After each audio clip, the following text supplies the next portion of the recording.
rose to the occasion and does it every year, and I love her to death.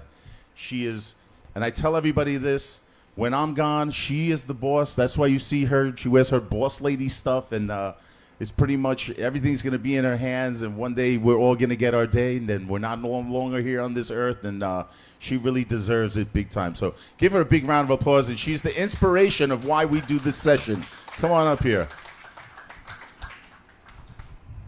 So we're gonna do the Let's Make It, the women who make it happen in the mobile stage industry, and Adriana is gonna call up the women who she decided to participate in this session. Hey everybody, I'm Adriana, Mobile Stage Network, Parade Flow Rentals. I want to thank everybody before I invite the women up here for coming.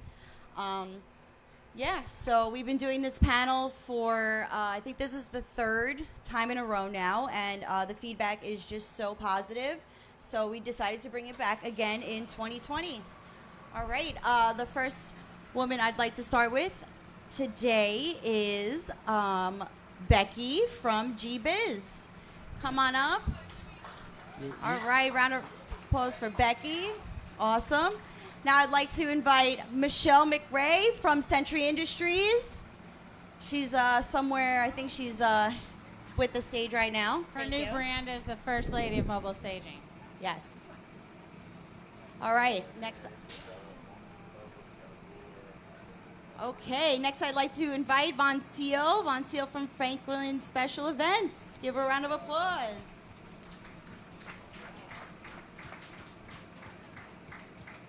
Okay, now I'd like to invite Dawn Pagel from, what's the company name again? Wisconsin Staging. Give her a round of applause. All right, we got a lot of women up here. Last but not least, Kasia from SSS Productions. Give her a round of applause from Kat. All right, we're gonna have to share mics up here. So basically what I'd like to talk about, let's get comfortable. We're gonna have a chat. Share mics, guys. Thank you.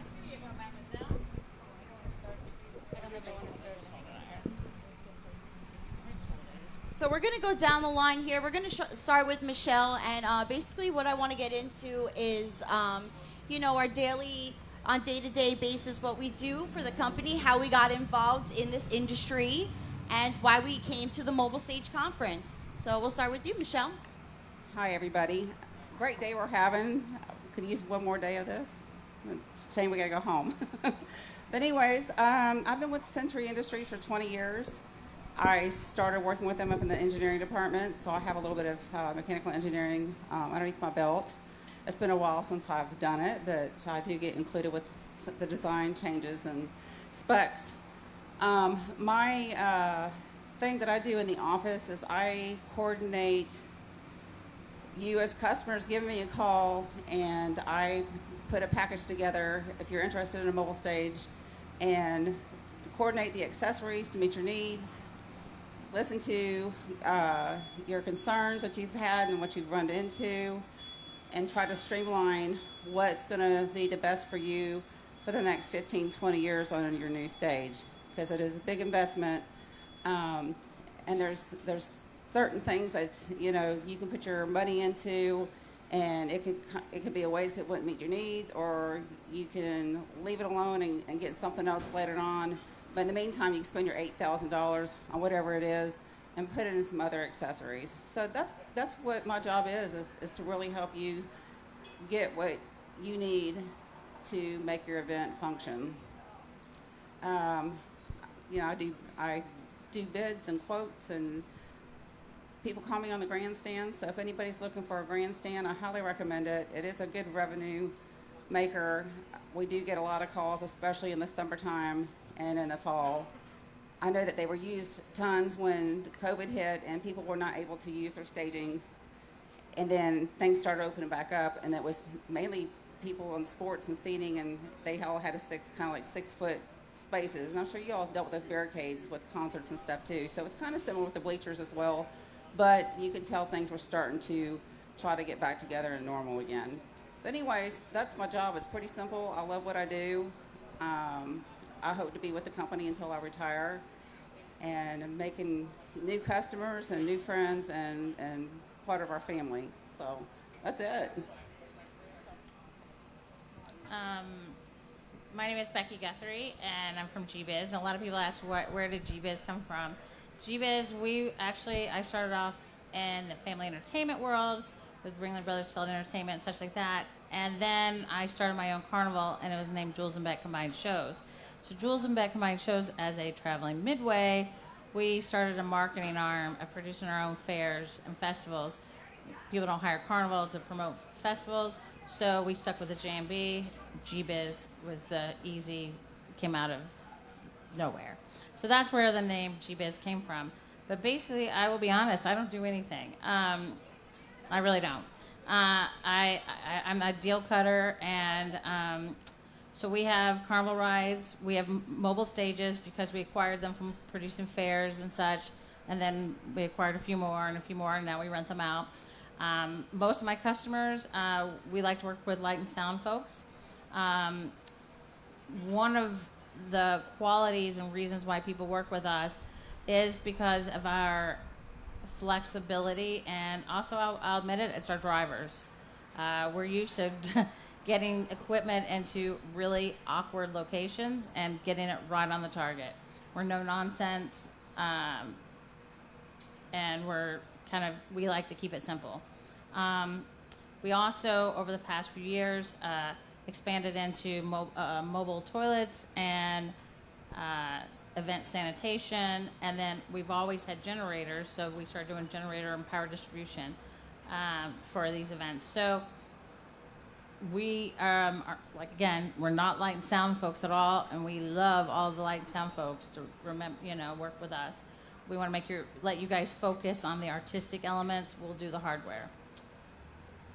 That's what we do. Oh, and I'm in Atlanta, Georgia, but all of our stuff is on wheels, so we will help you. We will go wherever. I'm Kasia Winkler with SSS Productions, and like most of you guys, I'm losing my voice by the day 3. What do I do for our company is I mostly keep skinny in check.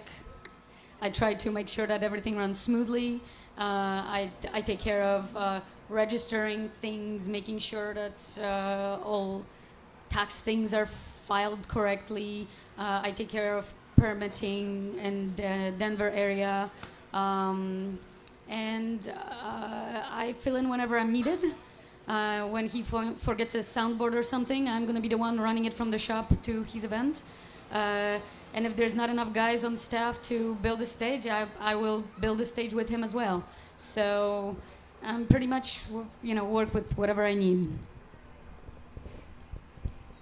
Hi, my name is Monsieur Franklin with Franklin Special Event Productions, and I started helping my husband. My husband and I own the company, but I kind of got full time with it about 10 years ago. I just decided I didn't want to drive to Orlando every day and fight the traffic, and I just jumped in with both feet. And we do more than just staging. We do a lot of corporate work. We live in Titusville, which is right by the Space Center, so we're blessed that we get to do a lot of work and participate actually out the Space Center with all of the new companies that are coming in, as well as NASA and Delaware North. So we're a little bit diverse and do more than staging, but I'm the contact person. If a client calls, I talk to them. If we go to set up a job, I go to make sure that we give them what we've promised them, and I just check and make sure that everything is done right and that our people go there with shirts on and do the job right, just to make sure. I'm like quality control. If it's not right, we don't leave till it is. So that's my job. Awesome. Hey everybody, my name's Adriana from Mobile Stage Network, Parade Flow Rentals, and it's true, I did start here at the conference. That's how I got introduced into this industry. On a day-to-day, I have various responsibilities, from anywhere from HR to maintaining DOT files, driver files, maintaining the tax, all that administrative things. Also the the accounts payable, receivable, operations, and then there's the answering the phones pretty much. Like my title is the sales director, but I started here at the conference just networking, learning about this industry, learning about all the stages, and really took an interest to it, not only because my family is involved in it, but because it is something that I just was drawn to. And going to the events and being super involved with not only the paperwork, but the hands-on, the being there for the setup, the early days, the late nights. I really enjoy doing all of this. It's important to me to have a passion about what I'm doing. On a day-to-day, you can find me in the office, but also maybe at a parade on the weekends. You know, I learned how to also drive the parade floats. I haven't towed a stage yet, but you know, it's a new year. Who knows? That might happen this year. But I also do fill in where I'm needed, and I'm very passionate, like I said.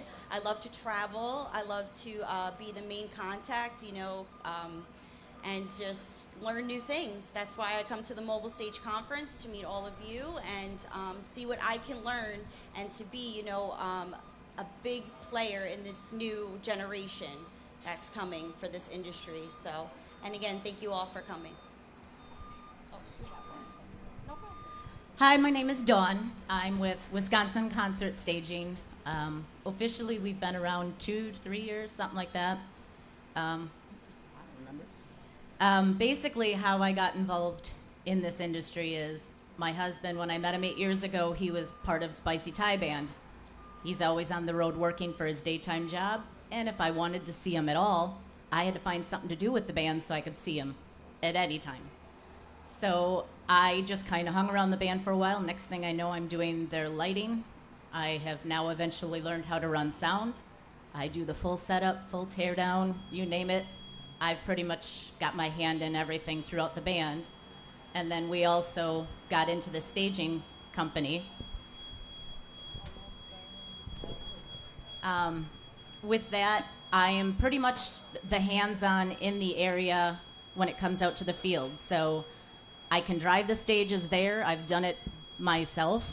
I'm actually the one that actually does the setting up of the stages. If my husband's not available to be there, I'm the one that's basically the next in charge. So we've got 2 built stages that we've done, and then we've got plenty of flat deck, stage right, bill jack, like that to cover multiple things. So I love what I do. I mean, how else can you be out in the fun, out in the air, on a constant daily basis? So Wisconsin, we only have a short period of time throughout the year that we can do pretty much the mobile stages. So that's where our flat decks come on hand in the wintertime because people still need them. But again, I love what I do. It's a lot of fun. All right, are there any questions for the ladies up here? No? I'm good. My job's kind of boring amongst these ladies. She's the first lady now. Yeah, I've been doing it a long time, so, and it's fun. I've really enjoyed it, and I'm glad to see more ladies getting in this industry. I think it's just absolutely fabulous. And these are wonderful ladies. And a huge shout out to Michelle. We actually our other partner actually bought one of their Century stages, so we will actually be taking it home with us tomorrow. But she's phenomenal to work with if you've never dealt with her before. Thank you, Dawn. You're welcome. You as well. That's it. You ladies keep talking.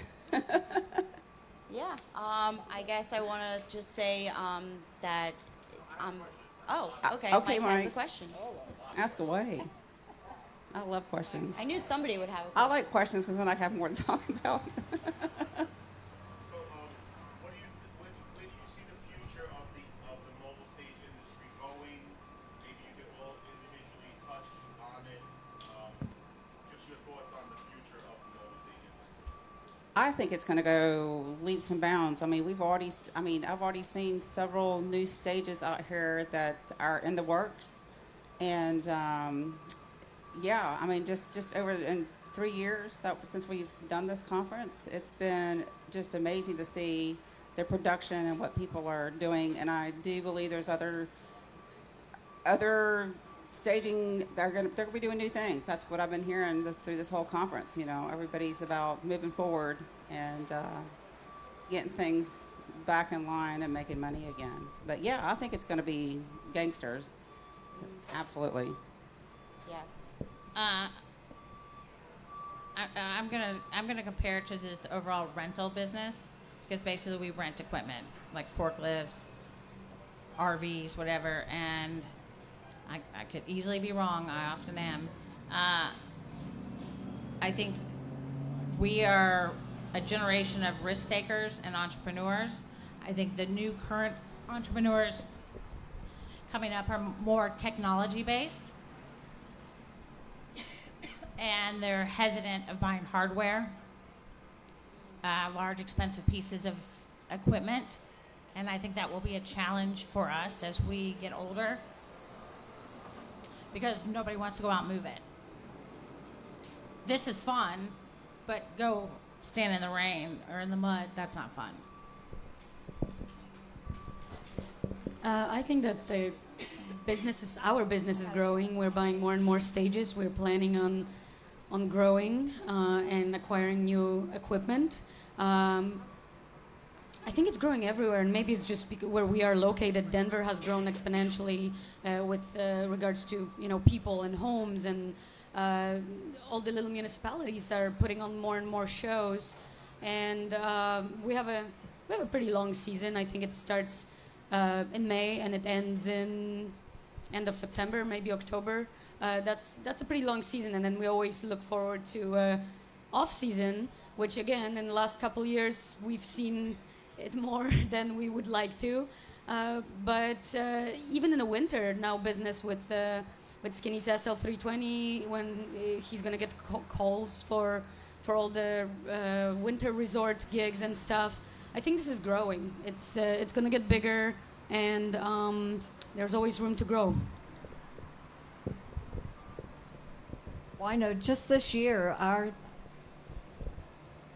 our requests, I mean, we've been doubled up and had to refer out or, seek out partners to work with us, because we only have one mobile stage. We have lots of decks and other equipment where we can build that, but we just have the one mobile stage, and we're finding more and more we either have to turn the work down, which we really don't want to do, or seek out someone that has a stage that wants to work with us. So, and there's always an answer for that. But I know just our business, I mean, we've doubled what we did last year already.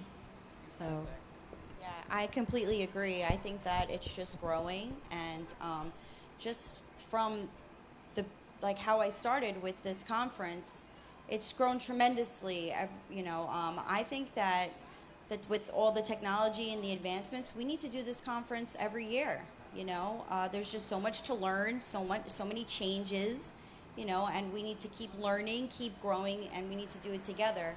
And that's how we do it, is at this conference. We need to keep talking about it and the difficulties that we may face while this industry does grow, and just continue to help each other out in that aspect, for sure. Yeah, I kind of agree. With innovations and everything that just keep coming about, you definitely want to stay on top of it. You may think you have the best out there. Well, you come back to this and you're like, well, hell, I kind of like that better.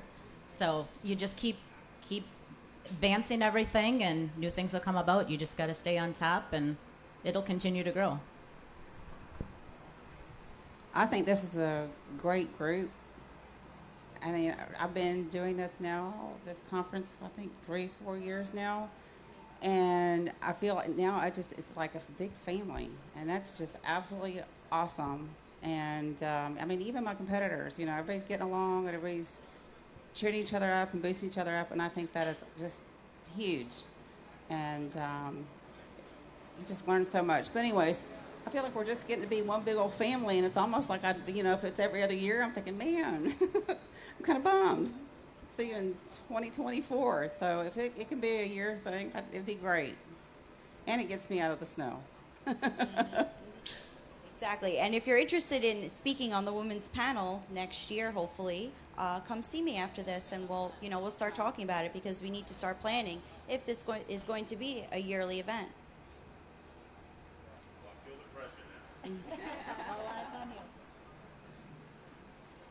Anybody have any other questions?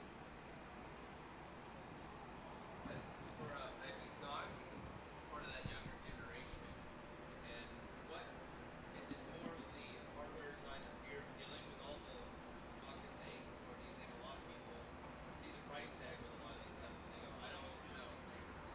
No, okay, I know your area of the country, and I'm trying to choose my words politely. I know your area of the country very well, and in 10, 15, 20 years ago, we used to go through your area of the country and we'd pick up 50, we'd pull into town and we'd have 30 guys wanting to work. And they actually had some mechanical skill. They knew the difference between a Phillips and a flathead. I mean, and that's not even mechanical, that's just common sense. Nowadays, you pull into Johnson City, Pikeville, where it's still a good old boy country area. There's no reason for them to show up. They don't show up. They don't want to. So when you look at it from that so our difficulty is going to be will we be able to pay enough to entice someone to not want to be a developer of software in order to just go out in the rain and dolly down this trailer? Or, I mean, it's the same basic problem that all of America has right now with CDL drivers. You know, those types of jobs are difficult. It will make us more valuable, everybody in this room more valuable, but will our event promoters be able to pay our value? And that's where, like we all have said, business is booming. Oh, business is booming. I'm not saying it's not booming. But at what cost is that boom and what the promoters are willing to pay? That's where I'm saying that crossroad and the economic model, I'm not quite sure where we're at. Have you run into a situation where you were running a skeleton crew more often? Oh, okay. I'll tell you a very specific situation. I was in Charleston, South Carolina at the Coastal Carolina Fair.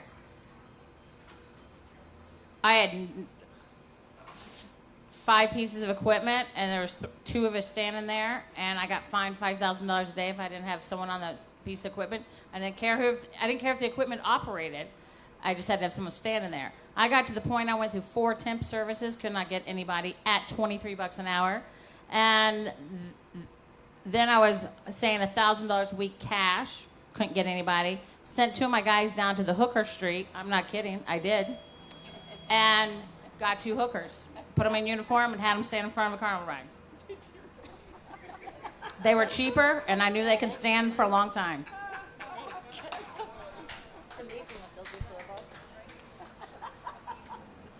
And I'm not kidding. So that's my point I'm saying is I was paying someone $1,000 a week to stand in front of a kiddie ride and push a red and green button. And they got a break every 4 hours. Well, I mean, they were supposed to, but when I had time, I did. But, I mean, that's my point. So $1,000 an hour, the only reason I did that was because I had to get other business. Okay, I had to get other business. But my point I'm saying is we're becoming into a crossroad. Like they're saying they're turning away business. Well, are we at a point where you increase your rates? The supply and demand model isn't matching. Then when you start looking at the supply and demand model, expense model, I mean, I'm sure everybody knows the price of diesel. Right now, Walmart's paying $7 a mile to CDL drivers. I mean, that's impressive. $7 a mile? I mean, are you willing to fork out that to move your stuff? And then the next question, are your event, I mean, I have event promoters that freak out if I charge them $3.50 a mile, round trip. So that's where I'm just talking about the economic model. And the generations coming up are renter type generations. They don't buy motorhomes, they'd rather rent them on RV share. Airbnb, everything's rental, which is great, but then at what price? And then take out our own internal competition out of the model. That's just my opinion. It's not worth anything. It's free.